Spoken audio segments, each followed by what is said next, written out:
Hello, I'm Charly Loper. I'm with the Office of Rural Prosperity.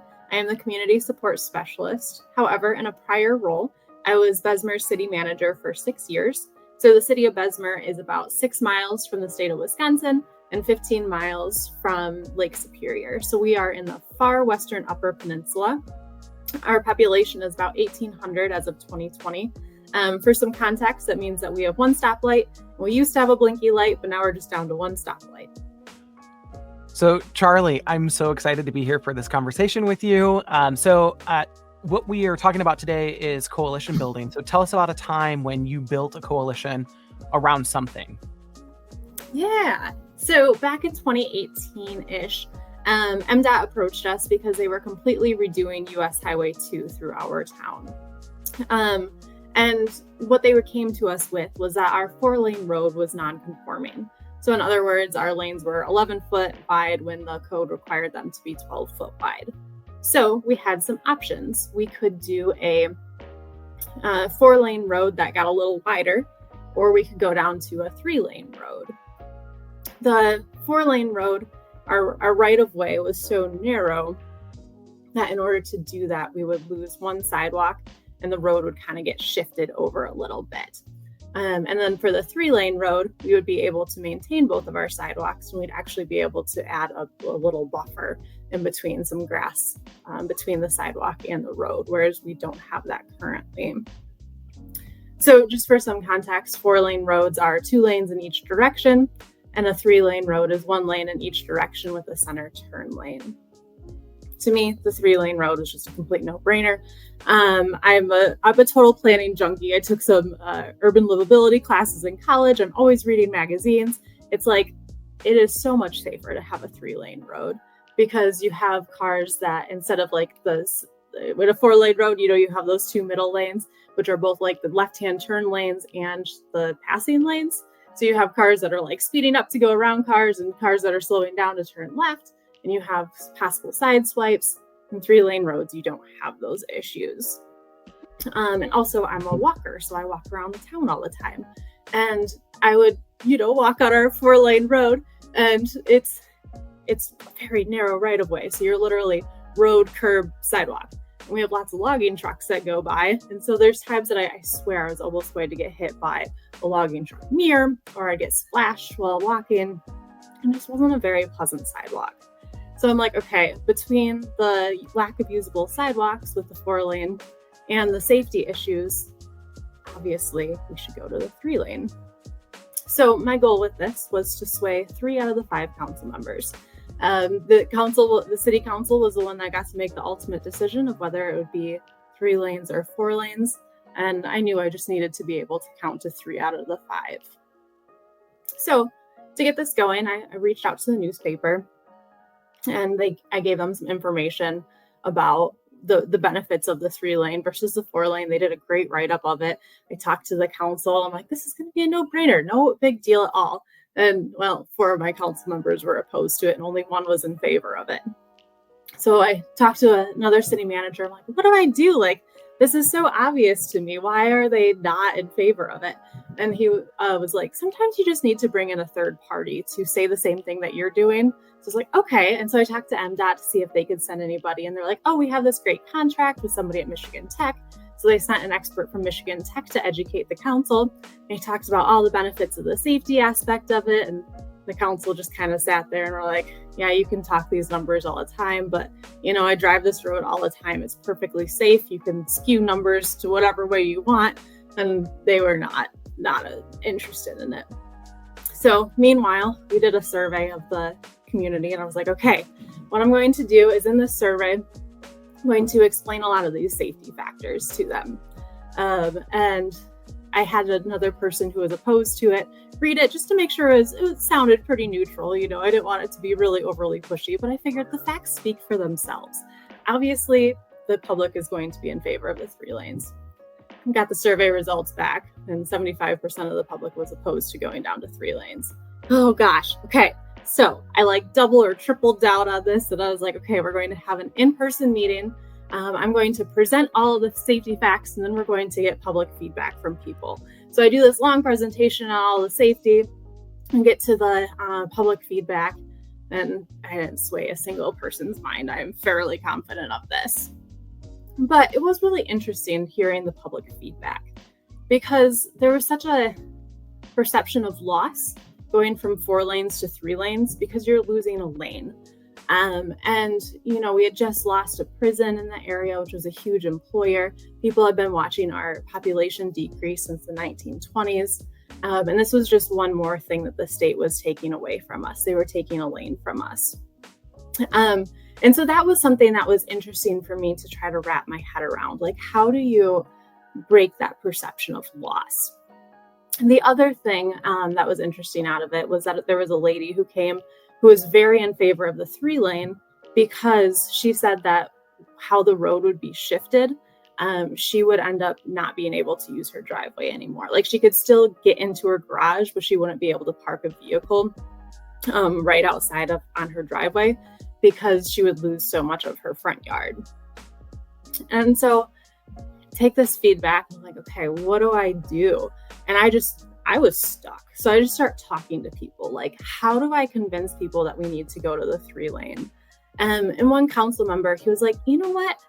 Like, you're talking about the safety aspect, but there's also the sidewalk aspect. And sometimes people just need to like get there and see it.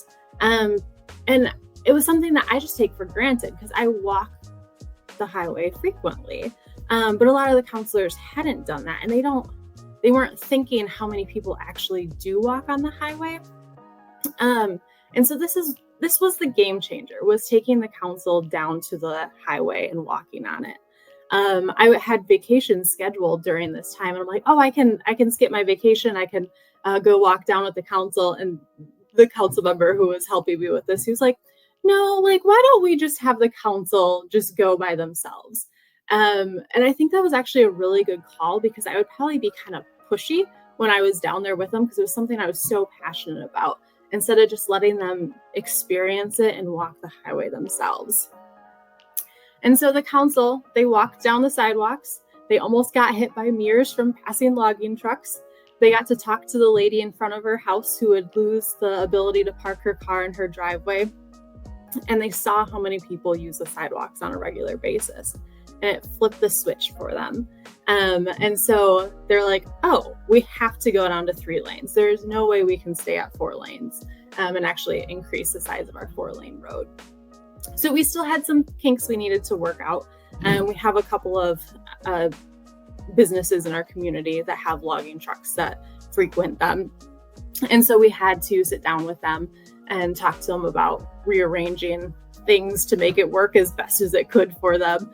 And at the end, one of the companies was like, I'm not a fan of this, but we'll make it work. This is the way that we compromised here is sufficient for our business. And at the end of all of this, the council voted 5-0 to move from the 4 lanes to the 3 lanes. Charly, thank you so much. This story is awesome. So I'm curious next, what key people did you work with and how did you find the right blend of partners? If you could talk about that. Yeah, definitely. So I started working with MDOT a lot because they had such great facts. And this is something that they have a lot of science behind. And but the thing is that working with MDOT, we were missing the emotional and human component of it. And so I just had to keep talking with other people and asking these questions. Who do I need to work with? What is the best way to tackle this? Until we stumbled upon walking down the road. And like I said, this was a city council member's suggestion of let's just walk down the road and see how it goes. And that was the missing component there.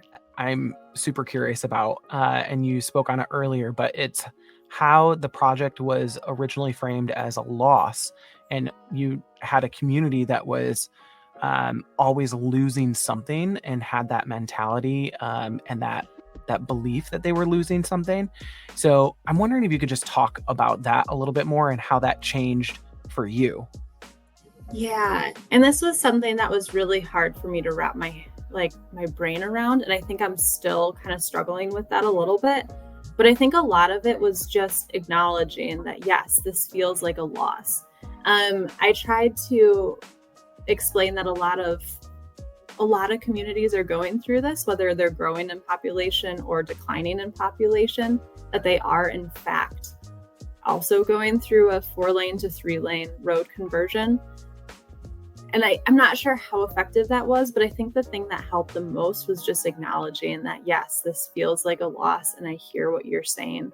And I worked to always keep my door open so people could come in and just talk about their loss, because it is such a powerful emotional component of the project. So once the project wrapped up, Charly, what was the public's perception once everything was completed? Yeah, so I'm not going to lie, we did not survey people after the project was done. So I don't have like, 75% of people were opposed to it initially and 75% were in favor of it. And I left shortly after this project was wrapped up. However, I do still live in the community, and the road conversion is very smooth to use. People aren't having to wait a long time, which was a lot of the fear that people had. And I'm not hearing about major issues of people complaining about the road. They don't seem to be coming to the city council with major complaints. So it does seem to be an effective project. Okay, so another thing that I'm curious about is, how did you continue to work with the people that you had a disagreement with? And this is always the challenge of anything in public, is how do you work with people that you disagree with? And so much of it was during the process, continuing to listen to people, continuing to talk to people, being there for people, and saying, yeah, I disagree with you, but I still like you as a person. And I have one individual, he comes up to me still. It's been, since 2018. And he's like, I still disagree with you about this road diet, but then we'll continue to talk about other exciting things. And so it's just, especially in small towns, you're going to keep working with people. So I stayed civil during all of it. I stayed friendly with people during all of it. We acknowledged that we disagreed about this, but we could still work together on this. And it's just so important to be able to maintain civility and continue to work with people on various projects. So, Charly, I'm curious, any other tips that you have about building coalitions? Yeah. So my big tip is to get community members involved early on in the process.